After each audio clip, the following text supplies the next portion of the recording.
عرب کی ٹرائبس، قبائلی نظام تھا، قبیلے ہوتے تھے، 3 طرح کے ٹرائبس تھے عرب میں: قائدہ، دوسرے پیور عرب یا عرب آربہ، تیسرے عربائزڈ عرب یا عرب مستعربہ۔ یہ لرن کرنا ہے۔ پہلے پیرشڈ عرب یا عرب بعیدہ، اس کا نام سن کے ہی پتہ چلتا ہے اس کے بارے میں کہ یہ وہ لوگ تھے جو پہلے عرب میں رہتے تھے، جیسے قوم عاد، ہود علیہ السلام کی قوم، قوم سمود، صالح علیہ السلام کی قوم، مدین والے، یہ سب پہلے موجود تھے عرب میں، لیکن ان پر اللہ کا عذاب آیا، انہوں نے شرک کیا، حد سے آگے بڑھے، اللہ کا عذاب آیا اور اللہ تعالیٰ نے ان کو بالکل ختم کر دیا۔ ان کا نام و نشان تک ابھی موجود نہیں ہے، بالکل انہیں ختم کر دیا۔ لیکن ان کے بارے میں ہمیں قرآن سے پتہ چلتا ہے۔ ان کے قصے عربوں میں مشہور تھے۔ جب عرب تجارت کے لیے جایا کرتے تھے تو یہ جگہیں دیکھتے تھے جہاں اللہ کا عذاب آیا اور یہ قومیں ختم کر دی گئیں، جیسے یہ میدان صالح جو ہے جہاں پر صالح علیہ السلام کی قوم تھی، یہ موجود ہے ابھی۔ یہ پہاڑ جن میں وہ گھر بنا کر رہتے تھے، تو یہ پہاڑ ابھی موجود ہیں، لیکن جو قومیں ہیں وہ ختم کر دی گئی ہیں، وہ بالکل اس دنیا سے ختم کر دی گئی ہیں، پیرش ہو گئی ہیں، وہ بالکل پیرشڈ عرب ہیں، یہ بالکل ختم ہو چکے ہیں۔ عرب بعیدہ، یہ کون ہیں جو ختم ہو چکے ہیں؟ عرب بعیدہ۔ اب دوسرے جو عرب ہیں وہ کہلاتے ہیں پیور عرب یا عرب آربہ۔ یہ پیور عرب ہوتے ہیں، یعنی عرب کے ہی رہنے والے ہیں، یہ عرب میں ہی پیدا ہوئے، عرب کے ہی ہیں یہ ایکچول عرب ہیں، یعنی وہ عرب قبائل جو یارب بن یشرب بن قحطان کی نسل سے ہیں، انہیں قحطانی عرب کہا جاتا ہے۔ ان لوگوں کو کیا کہا جاتا ہے؟ قحطانی عرب۔ یہ عرب زیادہ تر کوسٹل ایریاز میں رہتے تھے، جتنے بھی یہ والے جو عرب تھے پیور عرب تھے، یہ یہیں پیدا ہوئے، یہیں کے تھے، وہ یہ کوسٹل ایریاز میں رہتے تھے زیادہ تر، یمن کے پاس زیادہ تر رہتے تھے، سمندر کے کنارے، کیونکہ وہاں پر جو لائف تھی تھوڑی آسان ہوتی ہے، تھوڑا پانی ہوتا ہے تو جو کھیتی ہوتی ہے یا اس طرح سے چیزیں، زندگی تھوڑی آسان ہوتی ہے، تو یہ زیادہ تر کوسٹل ایریاز میں رہتے تھے۔ یمن میں ڈیم ٹوٹا تو ان کی فصلیں برباد ہو گئیں۔ یمن میں جو ہم نے پڑھا تھا کہ کس طرح سے وہاں پر ایک ڈیم بنا رکھا تھا انہوں نے، اور پھر جب انہوں نے اللہ کی ناشکری کرنی شروع کی یمن میں تو اللہ تعالیٰ نے سزا دی اور وہ ڈیم ٹوٹا تو ہر طرف باڑھ آ گئی، پورا ہر چیز جو تھی ان کی برباد ہو گئی۔ وہاں کے قبیلے چاروں طرف پھیل گئے، جیسے ثقیف یہ بھی پیور عربس تھے جو طائف چلے گئے، جس میں سے بعد میں محمد بن قاسم ثقفی ہوئے، حجاج بن یوسف پیدا ہوئے، یہ سب ثقیف قبیلے کے تھے جو طائف میں شفٹ ہو گئے۔ پھر ایک حوازن کے قبیلہ تھا، حوازن کا، وہ بھی اسی طرف چلے گئے، طائف کی طرف چلے گئے۔ یہ سب کون تھے؟ یہ عرب آربہ تھے، یعنی پیور عرب تھے، اور انہی میں سے تھا جرہم قبیلہ۔ ٹھیک ہے، عرب آربہ میں سے تھا جرہم قبیلہ، یہ بھی یمن کا تھا۔ ان کے 2 مشہور قبیلے ہیں، ہمیار اور کہلان۔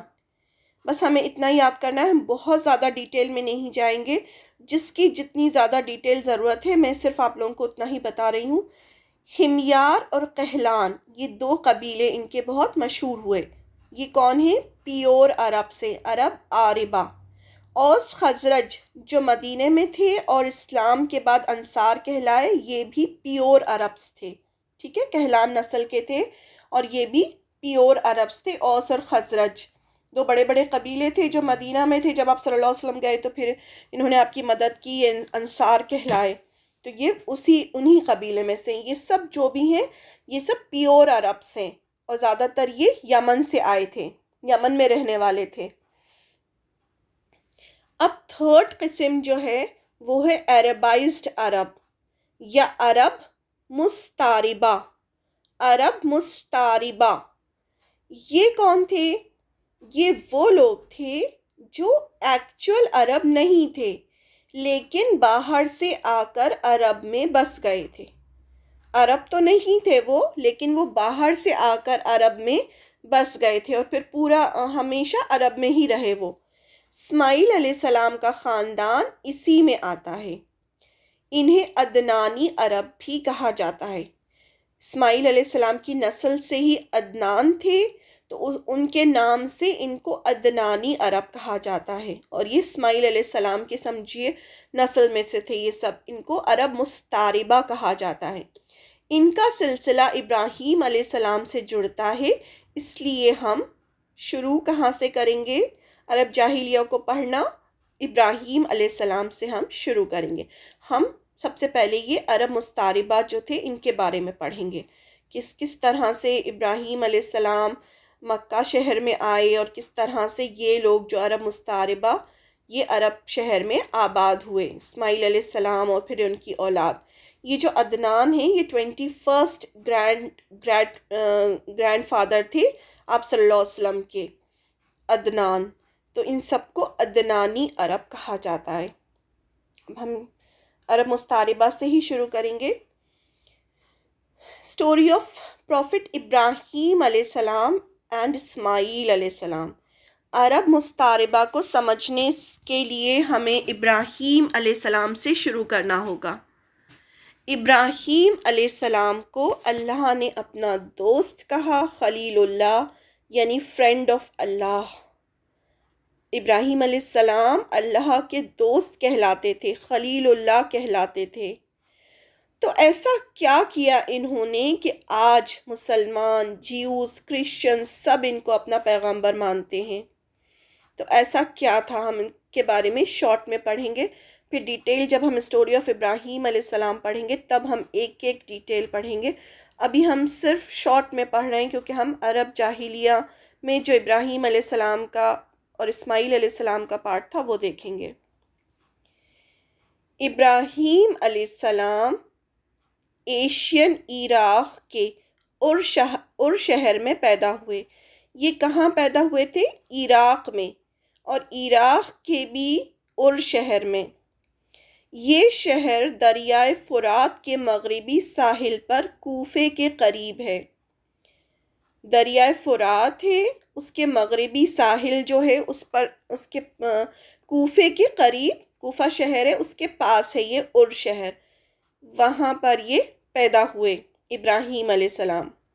اس وقت وہاں ہر طرف جہالت کا اندھیرا تھا. آئیڈل ورشپ ہوتی تھی، کوئی سورج کی پوجا کرتا، کوئی ستاروں کی، ہر طرف صرف کنفیوژن تھا. ان کے خود کے والد آزر جو تھے وہ بت بناتے تھے اور بہت بڑے جیسے پروہت جیسے ہوتے ہیں وہ تھے. ایسے ماحول میں ابراہیم علیہ السلام کو ہمیشہ بے چینی رہتی. یہ دعا کرتے کہ انہیں صحیح راستہ مل جائے. پھر اللہ تعالیٰ نے ان کی دعا قبول کی اور اپنی پہچان کروائی. انہوں نے سب سے کہنا شروع کیا کہ ایک اللہ کی عبادت کرو، لیکن کوئی نہ مانا. ان کو اللہ کی پہچان ہو گئی تھی. ان کو لگتا تھا کہ نہیں، اللہ وہ ہے جس نے آسمان اور زمین کو پیدا کیا ہے، اور باقی جتنی بھی چیزیں ہیں، سورج، چاند، پتھر، یہ تو سب کریشن ہے جو کہ اللہ تعالیٰ نے بنائے ہیں. تو جو اللہ نے بنایا ہے اس کی عبادت کیسے ہو سکتی ہے؟ وہ کیسے ہمارا کریٹر ہو سکتا ہے؟ تو یہ سب کو سمجھاتے تھے. سب سے پہلے انہوں نے اپنے والد کو سمجھایا لیکن والد نہیں مانے. پھر انہوں نے اپنے جو شہر والے تھے ان کو سمجھایا، سب کو سمجھایا لیکن کوئی نہ مانا. پھر ایک دن جب حد سے آگے بڑھ گیا معاملہ اور یہ انہوں نے ایک بہت بڑا سارا ایک بت خانہ تھا جہاں پر بت رکھے جاتے تھے. تو وہاں ایک بڑا بت تھا اور بہت سارے چھوٹے بت تھے. تو ان کے شہر میں میلہ لگتا تھا تو شہر سے باہر سب لوگ جاتے تھے میلے میں.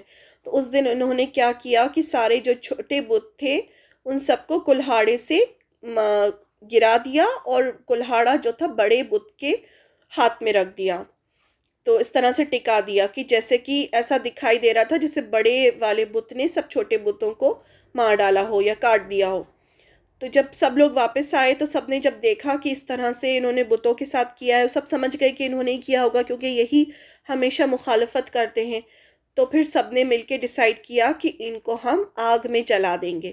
تو ایک بہت بڑی آگ جو تھی وہ سلگائی گئی اور پھر ان کو آگ میں پھینکا گیا۔ لیکن پھر انہوں نے اللہ سے دعا کی، حسبنا اللہ و نعم الوکیل، اللہ پر توکل کیا، تو اللہ تعالیٰ نے ان کی مدد کی، اور اللہ تعالیٰ نے آگ سے کہا کہ اے آگ تو سلامتی والی آگ بن جا، یعنی اتنی ٹھنڈی بھی مت ہو جانا کہ ابراہیم کو پریشانی ہو، ایسی آگ بننا جو سلامتی والی آگ ہو۔ تو ابراہیم علیہ السلام اس میں سے بھی نکل آئے۔ ان لوگوں نے سب نے یہ اتنا بڑا معجزہ دیکھا، اس کے بعد بھی یہ لوگ ایمان نہیں لائے۔ صرف حضرت سارہ جو تھیں وہ اور لوط علیہ السلام جو ان کے بھتیجے تھے، بس وہ پوری اتنی بڑی قوم میں سے صرف 2 لوگ ایمان لائے۔ حضرت سارہ ان کی بیوی تھی اور حضرت لوط علیہ السلام جو تھے ان کے بھتیجے تھے۔ پھر بعد میں جب انہوں نے دیکھا کہ اب ان لوگوں کو سمجھانے سے کوئی فائدہ نہیں ہے، بہت بڑی سٹوری ہے یہ، تو پھر انہوں نے وہاں سے ہجرت کی۔ ہجرت کی حضرت سارہ کے ساتھ اور لوط علیہ السلام کے ساتھ۔ تو وہاں سے ان کا پہلا ٹیسٹ شروع ہوا۔ اس کے بعد جب انہوں نے دیکھا کہ ان لوگوں کو سمجھانے سے کوئی فائدہ نہیں، تو انہوں نے عراق سے ہجرت کی، یعنی عراق کو چھوڑ دیا۔ اب سوچیں جہاں پر پلے بڑے، جہاں رہتے ہیں، ہم جہاں رہتے ہیں تو وہاں پر ہم سیٹل ہوتے ہیں، پھر ایک کوئی نئی جگہ جانا، نئے شہر میں جس کے بارے میں ہمیں کچھ پتہ نہ ہو۔ لیکن جب انہوں نے دیکھا کہ یہاں پر سمجھانے سے کوئی فائدہ نہیں ہے تو انہوں نے وہاں سے ہجرت کی، اس جگہ کو چھوڑ دیا، یعنی اللہ کے دین کو بچانے کے لیے وہ جگہ چھوڑ دی، اور اپنی بیوی حضرت سارہ اور کزن لوط علیہ السلام کے ساتھ وہاں سے ہجرت کر کے شہر ہاران تشریف لے گئے۔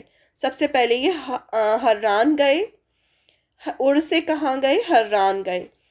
پھر وہاں سے پیلسٹائن جا کر اسی ملک کو اپنی پیغامبرانہ سرگرمیوں کا مرکز بنایا۔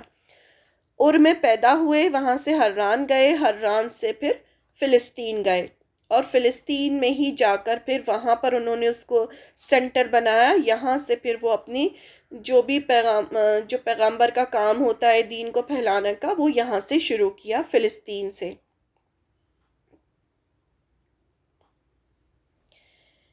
حضرت ابراہیم علیہ السلام عراق کے رہنے والے تھے اور نبوت کے کام کے سلسلے میں الگ الگ شہروں کا سفر کیا کرتے تھے۔ ایک بار انہوں نے اپنی بیوی حضرت سارہ کے ساتھ ایجپٹ کا سفر کیا۔ اب جب پیلسٹائن چلے گئے، فلسطین میں جا کے سیٹ ہو گئے یہ، تو انہوں نے اپنے بھتیجے جو تھے لوط علیہ السلام، ان کو سدوم کی طرف بھیجا، جارڈن کی طرف۔ وہاں کے لوگ ہومو سیکشلز تھے اور اللہ سے بہت دور تھے، تو ان کی رہنمائی کے لیے کہ ان کو صحیح راستہ دکھایا جائے، ان کو اللہ کی طرف بلایا جائے، لوط علیہ السلام کو اس طرف بھیجا۔ اور یہ خود اپنی بیوی کو لے کر، حضرت سارہ کو لے کر ایک بار انہوں نے ایجپٹ کا سفر کیا۔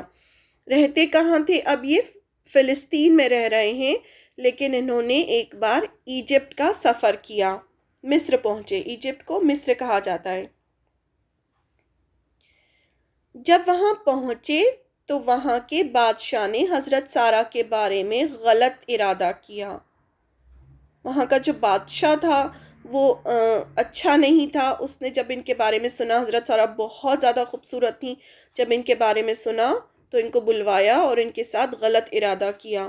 اس پر حضرت سارہ نے اللہ تعالیٰ سے دعا کی کہ اے اللہ میری اس سے حفاظت فرمانا۔ دعا قبول ہوئی اور وہ بادشاہ اپنے ہاتھ پیر مارنے لگا، اس کی طبیعت خراب ہونے لگی، اچانک سے وہ اپنے ہاتھ پیر مارنے لگا۔ یہ کیفیت کو دیکھ کر اور حضرت سارہ کی دعا سن کر بادشاہ سمجھ گیا کہ ضرور حضرت سارہ اللہ کی ایک خاص بندی ہیں۔ وہ اپنے کیے پر پچھتایا، معافی مانگی اور حضرت سارہ کو گفٹ میں اپنی بیٹی دے دی، جن کا نام حضرت ہاجرہ تھا۔ ہاجر بولتے ہیں لیکن مشہور ہاجرہ سے ہیں وہ۔ تو اپنی جو بیٹی تھی حضرت ہاجرہ، وہ انہوں نے، اس بادشاہ نے جب دیکھا کہ یہ کوئی معمولی ہستی نہیں ہے، یہ اللہ کی بہت خاص ہیں، تو ابراہیم علیہ السلام اور حضرت سارہ کو اپنی بیٹی تحفے میں دے دی اس بادشاہ نے، مصر کے بادشاہ نے، جو اس ٹائم فرعون کہلاتا تھا۔ جتنے بھی بادشاہ مصر میں گزرے، ایجپٹ میں، وہ سب فرعون کہلاتے تھے، مطلب ان کا جو ٹائٹل تھا وہ فرعون ہوتا تھا۔ تو مصر کے بادشاہ نے حضرت ابراہیم علیہ السلام اور حضرت سارہ کو اپنی بیٹی حضرت ہاجرہ دے دی۔ یہ دھیان رکھیں کہ وہ اس کی بیٹی تھیں، کہیں کہیں یہ بھی آتا ہے کہ وہ اس کی سرونٹ تھیں، لیکن نہیں، وہ اس کی بیٹی تھیں۔ اسماعیل علیہ السلام اور حضرت سارہ نے حضرت ہاجرہ کو قبول کیا اور واپس فلسطین آ گئے۔ زندگی گزرتی گئی۔ اب تک حضرت سارہ سے ابراہیم علیہ السلام کو اولاد نہیں ہوئی تھی۔ حضرت ہاجرہ کے بارے میں حضرت سارہ نے سوچا کہ شاید ابراہیم علیہ السلام اگر حضرت ہاجرہ سے شادی کر لیں تو اللہ تعالیٰ حضرت ہاجرہ سے اولاد عطا کر دیں۔ بوڑھے ہو رہے تھے ابراہیم علیہ السلام اور حضرت سارہ بھی، اور ان کی کوئی اولاد نہیں تھی، تو انہوں نے سوچا کہ اگر شاید حضرت ہاجرہ سے اگر ابراہیم علیہ السلام شادی کر لیں تو شاید اللہ تعالیٰ انہیں اولاد دے دیں۔ مشورہ کرنے کے بعد جب اللہ تعالیٰ کا حکم ہوا تو ابراہیم علیہ السلام نے حضرت ہاجرہ سے اپنی دوسری شادی کی۔ اب اللہ تعالیٰ نے ابراہیم علیہ السلام کو حضرت ہاجرہ سے اولاد عطا کی، جن کا نام اسماعیل علیہ السلام رکھا گیا۔ ابراہیم علیہ السلام اور حضرت ہاجرہ کی شادی ہوئی، ان سے اسماعیل علیہ السلام پیدا ہوئے۔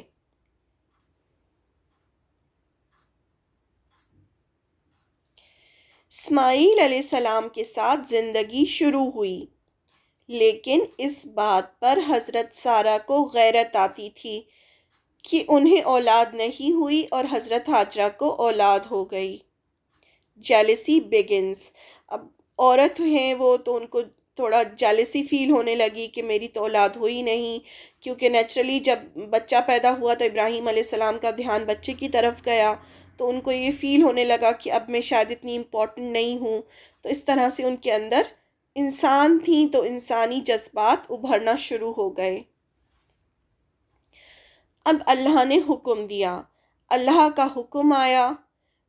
انہوں نے ایک دن ابراہیم علیہ السلام سے کہا کہ آپ ان دونوں کو کہیں چھوڑ آئیں، مطلب جیلسی اتنی بڑھ گئی کہ انہوں نے کیا کہا کہ آپ ان دونوں کو کہیں چھوڑ آئیے۔ اب ان کا پھر ٹیسٹ شروع ہوا۔ اللہ تعالیٰ نے ان کو حکم دیا۔